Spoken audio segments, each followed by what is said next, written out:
Bienvenidos a nuestro canal de aprendizaje a distancia. El día de hoy, en nuestro curso de investigación cuantitativa, hablaremos del análisis exploratorio univariable.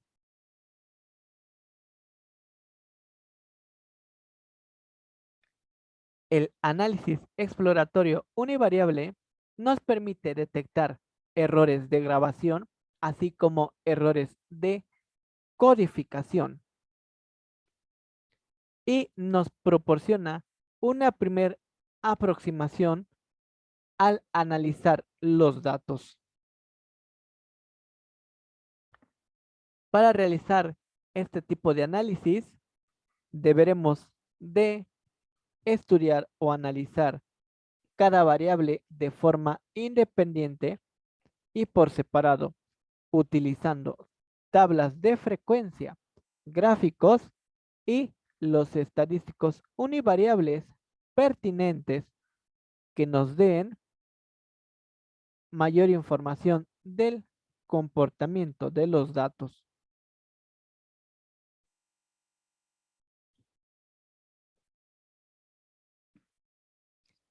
La secuencia que sigue este proceso consta de la elaboración de tablas de contingencia, en las cuales se cruzan dos, tres o incluso cuatro variables. De estas variables, algunas se utilizarán como variables de control en relación con otras variables. La mayoría de los informes se limitan a la interpretación de frecuencias porcentuales invariables y a la interpretación de tablas de contingencia. El primer punto que mencionaremos son las tablas de frecuencias. La tabla de frecuencias incluye los valores de la variable distribuidos en clases o categorías, junto con su frecuencia absoluta y su frecuencia relativa. El realizar tablas de frecuencias nos permite detectar errores de grabación, así como conocer la distribución de la variable. También facilita el identificar si alguna respuesta no fue contestada del ítem que se les proporcionó a los elementos encuestados.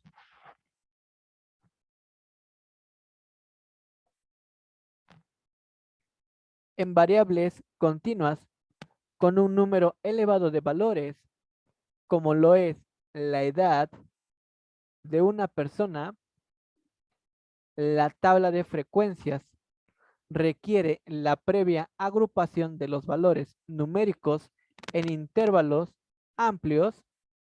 Esto para que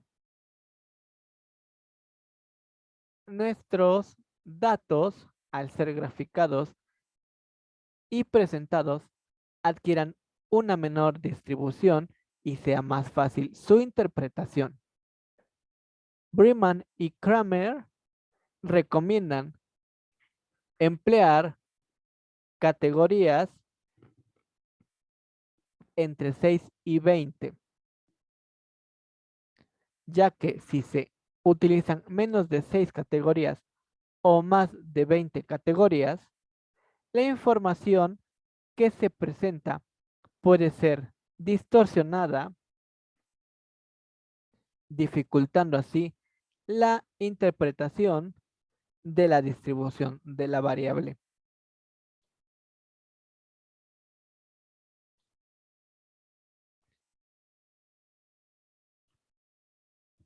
Cuando trabajemos la tabla de frecuencias, debemos recordar que esta facilita la presentación de los datos de algún método gráfico.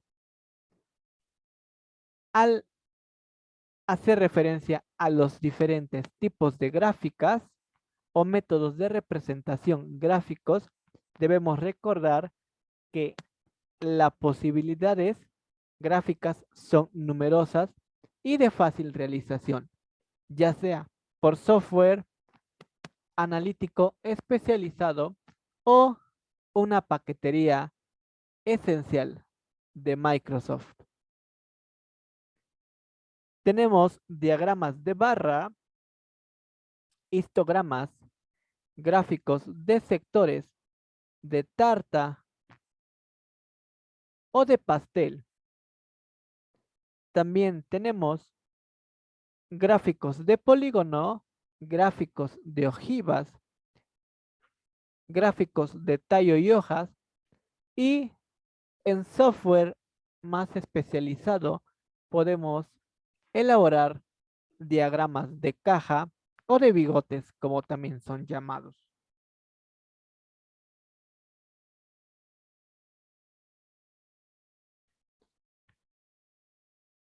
El tercer punto que se mencionó, además de las tablas de distribución de frecuencia y de los diversos gráficos existentes, son los estadísticos univariables.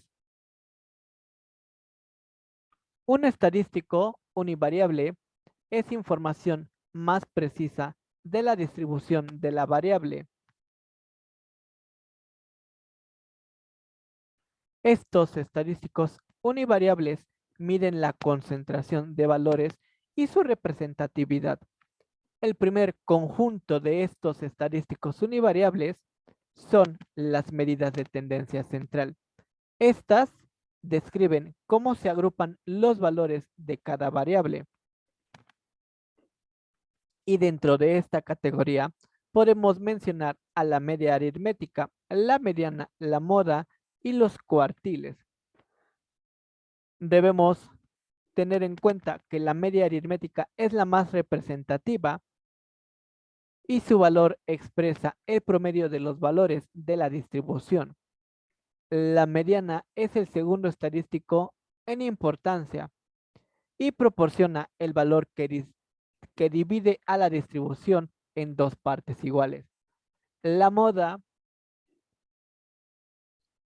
es un estadístico que nos indica el valor de mayor frecuencia en la distribución. Aunque la moda pareciera no ser tan importante, realmente es un estadístico de gran relevancia, ya que debemos recordar es posible la existencia de una moda o más de una moda, teniendo así distribuciones unimodales o distribuciones multimodales. En el caso de distribuciones con más de una moda, se complica o dificulta la interpretación de los datos.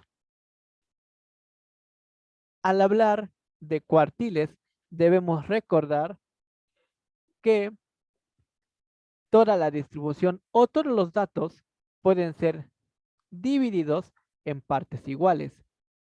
Cuando hablamos de cuartiles, toda la distribución es dividida en 4 partes iguales. Cuando hablamos de deciles, todos los datos son partidos en 10 partes iguales, mientras que al hablar de percentiles, todos los datos o la distribución es dividida en 100 partes iguales. En pantalla vemos algunos ejemplos del comportamiento de los datos y su distribución de acuerdo al comportamiento de estos estadísticos. Media, mediana y moda. Y a mano derecha en la parte inferior vemos cómo una muestra se divide en 4 partes iguales o en cuartiles.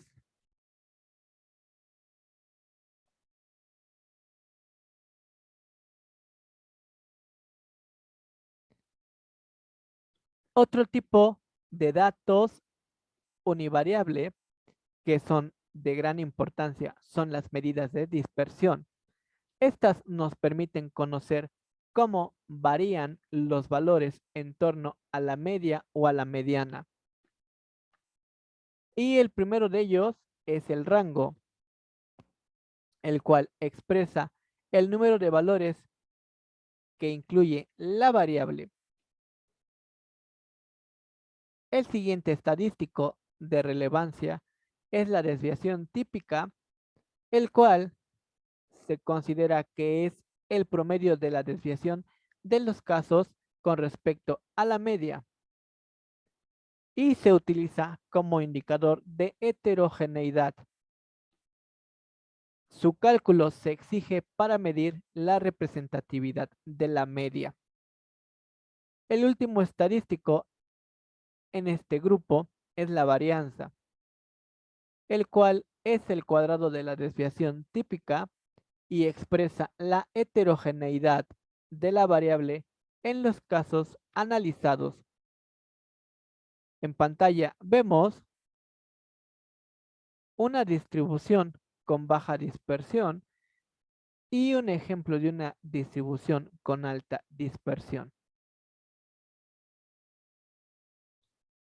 Y algunos ejemplos de cómo se calculan la varianza y la desviación estándar.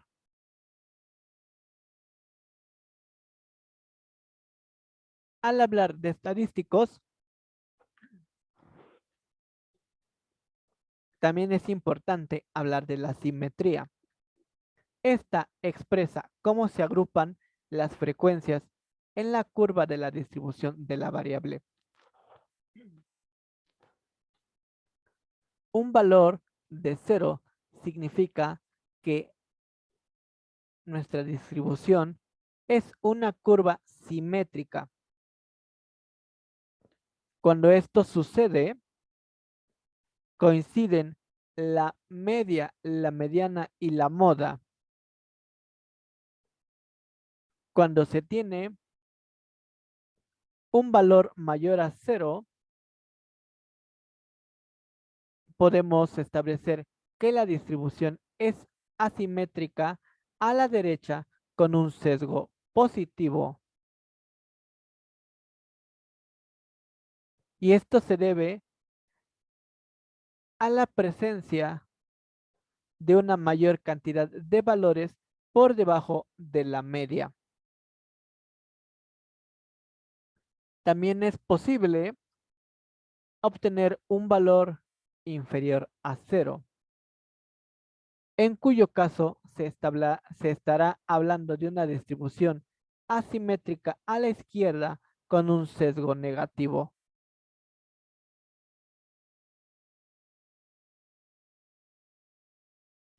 En este caso se tendrá una presencia de una mayor cantidad de valores por arriba de la media aritmética. En pantalla vemos cómo es una asimetría negativa, una asimetría positiva y cómo la media se va posicionando de acuerdo a lo que acabamos de mencionar. Una curva simétrica, una distribución asimétrica hacia la derecha o una distribución asimétrica hacia la izquierda.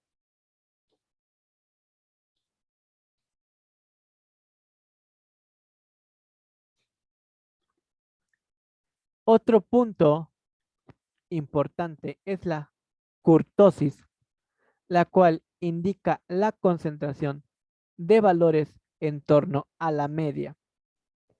Cuando existe una elevada concentración, la distribución de los datos presentará valores en forma de punta elevada y cuando esto sucede, decimos que es una distribución leptocúrtica. Por el contrario, si la forma de la distribución es muy aplanada, esto será un resultado de que los valores están dispersos en torno a la media y recibirá el nombre de distribución platicúrtica. Cuando se calcula la curtosis, es posible obtener un valor igual a 3, valores mayores a 3 y valores menores a 3.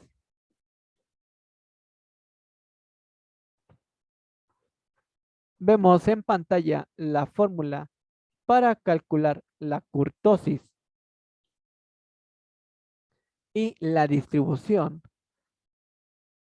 de los datos de acuerdo a una curtosis leptocúrtica, mesocúrtica y platicúrtica.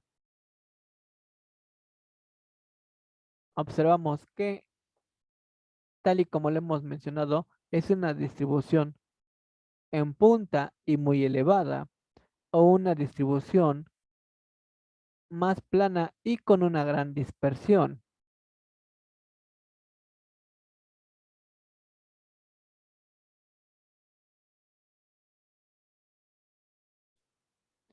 El último estadístico univariable de importancia es el error típico y el error típico se puede estimar empleando cualquiera de estos estadísticos que hemos mencionado.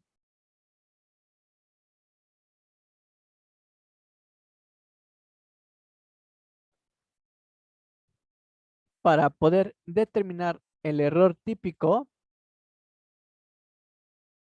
se divide a uno de los estadísticos estimados o calculados, los cuales pueden ser la media, la mediana, el coeficiente de asimetría, el coeficiente de kurtosis, etcétera. Este estadístico será dividido entre el error típico y de esta forma obtendremos un valor T empírico. Este ha de ser mayor o igual a 1.96 para un nivel de significatividad usual de 0.05 en casos en los que la muestra supere los 100 datos. La significatividad del error típico indica la probabilidad de error en la inferencia estadística, perdón. De esta forma, terminamos nuestra clase del día de hoy. No olviden darle like y suscribirse al canal. Gracias.